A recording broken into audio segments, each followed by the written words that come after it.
chers compatriotes, chers amis de notre peuple, à cette occasion solennelle, je vous présente mes vœux de prospérité et de santé. Je voudrais m'adresser en premier lieu aux familles et surtout aux mamans de notre nation qui ont vu leurs filles et leurs fils être des victimes innocentes pendant l'année qui vient de s'écouler. Notre République est fondamentalement affaiblie avec 8 ans de guerre qui s'est soldée par une élection qui n'a jamais connu de vainqueur. La politique est devenue un champ de guerre et de sang. La pratique civilisée de la politique qui devait être un atout pour notre cher peuple est devenue le champ d'exercice des méchants et des associés de pouvoir.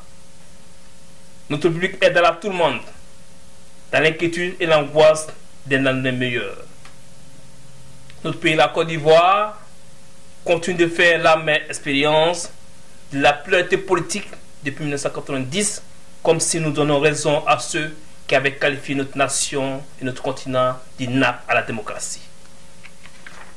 Cette occasion me permet de lancer un appel à ceux qui ont décidé de faire de la politique, de voir la Côte d'Ivoire d'abord en tant que nation de succès, de prospérité, des chances d'opportunités pour tous, de penser et de travailler dans le sens de la fortification de notre identité des nations souveraines engagées sur le chemin du progrès. Que l'action politique quitte les intrigues qui ramènent nos peuples sur les chemins d'incertitude continue et douloureuse. Je profite de cette occasion pour vous lancer un appel que chacun mette son intelligence au service de la Côte d'Ivoire qui est éternelle au lieu de son agenda personnel qui est éphémère. Que l'action politique s'inscrive résolument dans la quête de bonheur de notre nation et de son peuple. Je suis plus que jamais convaincu que notre nation sera démocratique. Je voudrais demander à nos frères et sœurs en exil de ne pas désespérer de la République.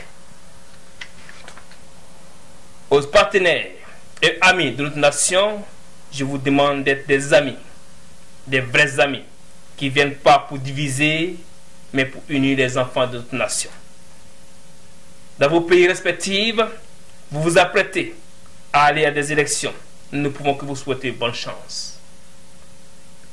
Cette même occasion, nous demandons pour notre peuple. Notre stabilité est rentable pour vous et pour nous. Par contre, notre instabilité n'a pas pour aucun d'entre nous. Je vous invite à sérieusement commencer à comprendre nos peuples, nos valeurs, chose que nous ne savons pas depuis que vos grands-parents ont appelé nos pays colonies et nos peuples indigènes. Les temps ont changé, les peuples aussi ont changé. La vision de vos ancêtres, de nos peuples, est aujourd'hui chose erronée. Une collaboration saine dans un environnement de respect mutuel s'impose à nos deux peuples. Le mépris ou le refus de nous reconnaître comme peuple mature et capable est une attitude dangereuse qui ne pourra qu'opposer nos nations. Par contre, une compréhension sans mépris ni arrogance serait profitable à tous. Nous sommes prêts pour une collaboration, mais nous sommes aussi prêts pour la défense de nos nations si le mépris devient votre boussole.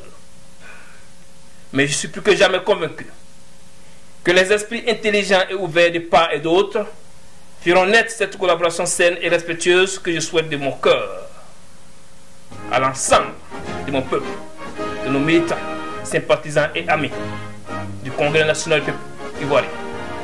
Je vous adresse mes meilleurs vœux de bonheur et de prospérité. Je vous adresse des remerciements de la direction du CNPI de continuer d'être un exemple de probité, de réussite, de respect partout où vous serez. Respectez les lois des pays qui vous accueillent pour ceux qui vivent à l'étranger et lutter pour la naissance d'une nation populaire, démocratique et souveraine. Très bientôt, le calendrier pour l'année 2012 de nos activités sera connu. Engagez-vous et faites de cette année 2012 l'année de notre peuple. La Côte d'Ivoire d'abord et le pouvoir après. Pour notre peuple, nous luttons. Je vous remercie. Vive la Côte d'Ivoire. Que Dieu bénisse l'Afrique et la Côte d'Ivoire.